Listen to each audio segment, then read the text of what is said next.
2010년 11월 14일 주일입니다. 어제 첫째로부터 전화가 왔습니다. 3일 동안 바빠서 전화를 못했다고 했습니다. 중대 군종병이 대대장 CP병으로 가게 되었다고 했습니다. 첫째가 내일도 교회에 가지 못한다고 했습니다. 경계 근무가 오전에 짜여 있어 교회에 가지 못한다고 했습니다. 첫째는 행정병이라 평일에 낮 근무를 세우지 않고 야간에 세우며 대신 주말에는 2번 정도 낮에 쓴다고 했습니다. 그래서 한 달에 2번 정도는 주일 성수가 힘들게 된 것이었습니다.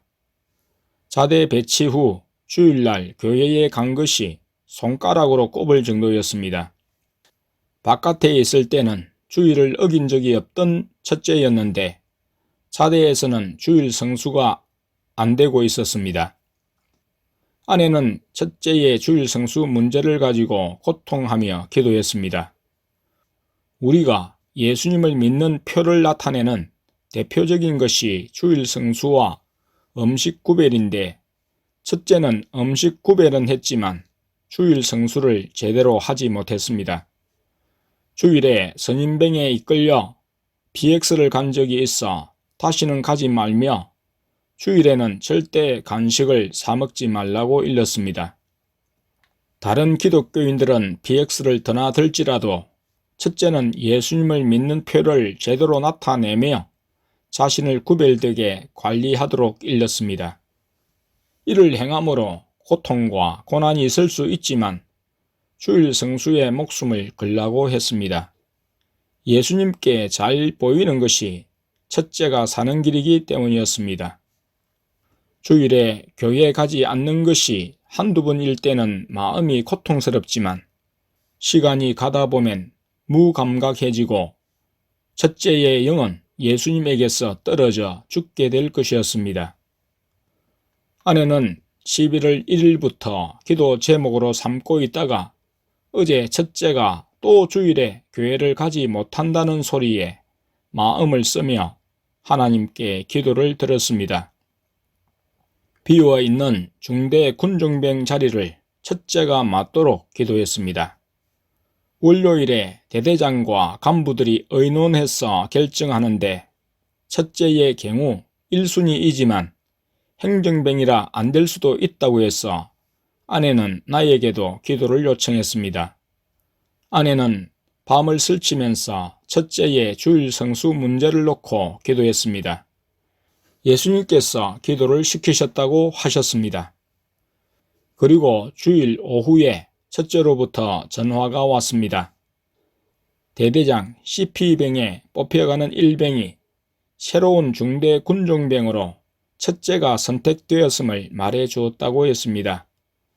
중대 군종병이 되면 그나마 병사들을 교회에 인솔해야 하므로 주일 낮 경계 근무를 빼줄 것이었습니다. 앞의 중대 군종병은 1병으로 2병인 첫째가 그를 대신해서 군종병이 될 가능성을 전혀 기대할 수 없었지만 예수님은 자리를 만드셨고 첫째로 중대 군종병이 되게 하셔서 주일에 예배를 드릴 수 있도록 해 주셨습니다.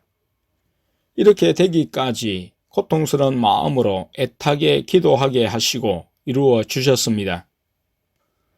첫째가 행정병이자 군종병으로서의 역할을 수행함에 있어 주일에 교회에 가는 것에도 부대 내의 상황에 따른 제한이 있을 것이기에 아내는 더 나아가 첫째가 하나님 아버지 집에서 생활하기를 사모하며 기도하라고 일렀습니다. 예수님은 작은 일들을 통해 우리로 깨어 기도하게 간섭하시면서 예수님만을 바라고 의지하는 영적인 길로 인도하십니다. 2010년 11월 15일 월요일입니다. 지난 10월 15일 금요일에 땡 집사님이 초원교회를 방문했을 때 다음날 새벽 2시까지 예수님이 가라고 하실 때까지 이야기를 나누었습니다. 그때 아내가 땡 집사님에게 땡쁨 집사님의 취직을 부탁했습니다. 아내는 땡범 집사님이 회사에서 하루 10시간 이상 일하여 피곤한 가운데 밤 훈련에 참석하여 조는 것을 안타깝게 여기면서 땡 집사님 직장에 취직하게 해달라는 기도를 하고 있었습니다. 잔업까지 하면 12시간을 서서 일하는 땡 회사보다 새벽 6시부터 오전까지 서너 시간만 바짝 일하면 낮에 집안일을 하며 쉬고 잠을 잘 수도 있는 땡 집사님의 직장이 그만이었습니다. 물론 땡땡 하는 일이 쉽지는 않겠지만 지금 다니는 회사에서 일하는 것보다 보수 면에서나 시간적인 측면에서 안정되고 무엇보다 졸지 않고 밤 훈련을 잘 받을 수 있다는 영적인 측면에서 유리한 직장이었습니다. 아내가 땡순 성도님을 통해 땡범 집사님의 직장 옮기는 것에 대해 예수님께 여쭈니 땡 집사님의 직장으로 옮기도록 허락하셔서 집사님에게 부탁을 드렸습니다. 부탁한 후 땡 집사님의 방문은 없었고 전화도 없었습니다. 아내는 예가 탔습니다. 땡 집사님에게서 속히 연락 오기를 기다리며 예수님이 간섭해 주시기를 기도하며 밤 시간에 성도님들에게 땡범 집사님의 새 직장과 할 일을 말했습니다. 아내는 왜 땡 집사님으로부터 연락이 없는지를 깨달았습니다.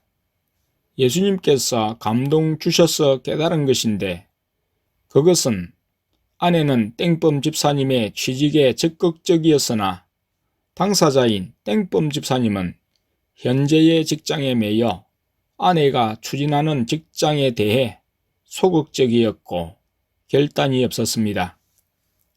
연락이 오면 취직을 한다는 생각이었지 적극적으로 이력서를 넣고 취직을 위해 기도하는 열심이 없었습니다. 그만큼 영적으로 살려는 노력이 부족했습니다. 이를 예수님은 아내를 통해 알게 하시고 지적하게 하셨습니다. 그래서 이력서를 쓰라고 하고 아내와 함께 사무실을 찾아 집사님에게 이력서를 제출코자 했습니다. 아내가 6일 밤에 전화를 하여 방문을 알렸을 때 땡 집사님이 오늘 다른 사람에게 일자리가 넘어갔다고 말해 주었습니다. 집사님은 취직하려는 사람이 적극적이지 않아 다른 사람에게 넘겨주었다고 했습니다. 아내는 전화하고 싶은 감동이 이틀 동안 있었는데 억제를 하던 터였습니다. 어제라도 감동을 무시하지 않고 전화만 했어도 땡범 집사님이 바로 직장을 옮길 수 있었다는 사실을 알고 안타까워했습니다. 땡땡 자리가 누구에게 넘어갔는지를 물으니 어떤 목사님 부부에게 넘겨주었다고 했습니다. 주변에 개척교회를 하는 목사님 부부인데 목사님이 이 일을 하지 않으면 굶게 생겼다고 부탁을 계속해서 그 일을 맡기게 되었다고 했습니다. 집사님은 어렵게 개척교회를 하는 목사님을 안쓰럽게 생각하여 육신적으로 이해하는 일이었지만 영적으로는 아니었습니다. 목사님은 살든지 죽든지 하나님만을 의지하고 기도로 매달려야 하나님이 살려주시는 은혜를 체험할 터인데 스스로 살려고 땡땡이를 부탁했고 집사님은 들어주었습니다. 전화에서 아내는 다음 주 9일 화요일에 사무실로 방문해서 이력서를 전달하려고 만나고자 했습니다. 집사님은 오후 1시 30분에야 시간이 난다고 하며 그때 오라고 했습니다. 주일에 아내는 땡 집사님의 잘못을 깨닫고 예수님께 여쭈어 확인했습니다. 목사님 부부를 돕는다는 선교적인 차원에서 한 일이 목회자를 영적으로 죽게 하고 육신적으로 살게 한 일에 대해 예수님께서 회개해야 할 것을 말씀하시면서 만나면 이를 전하라고 하셨습니다. 9일 화요일에 아내와 내가 땡 집사님의 사무실을 방문했습니다. 전날 땡범 집사님이 전해준 이력서를 집사님에게 제출하며 취직을 부탁하고 예수님의 말씀도 전하며 3시간을 이야기했습니다. 집사님은 자리가 없다고 하면서도 이력서를 받았고 우리의 부탁을 거절치 않고 예수님의 하시는 일로 받아들였습니다. 아내는 예수님이 취직을 허락하셨으니 지금은 자리가 없어도 땡범 집사님이 들어갈 자리를 만드실 것이라고 말했습니다. 지금까지 여러 사람을 아내가 집사님에게 소개해 주었는데 그때마다 자리가 없다가도 예수님이 자리를 만드시어 취직하게 하셨습니다. 그러고는 아무런 소식이 없었습니다. 어제 성령님께서 주신 성경 본문에 이 사건이 어떻게 되는 것을 알기까지 가만히 앉아 지켜보라고 하셨는데 오늘 그 결과를 전달받았습니다. 첫째의 일은 어제 연락이 왔고 땡범 집사님의 일은 오늘 연락이 왔습니다. 땡 집사님이 전화를 해서 자리가 생겼다고 하며 검주 내로 주민등록 등본과 건강검진 확인서를 제출하고 20일에 땡땡 업무를 파악하며 22일 월요일부터 출근하라고 했습니다. 아내는 땡 집사님에게 추가적으로 부탁했습니다. 땡땡 일자리가 나면 현재 교회 건물을 땡땡하는 땡내 성도님도 취직시켜 달라고 거듭 부탁했습니다. 이도 예수님이 허락하셔서 부탁하는 것임을 말했습니다.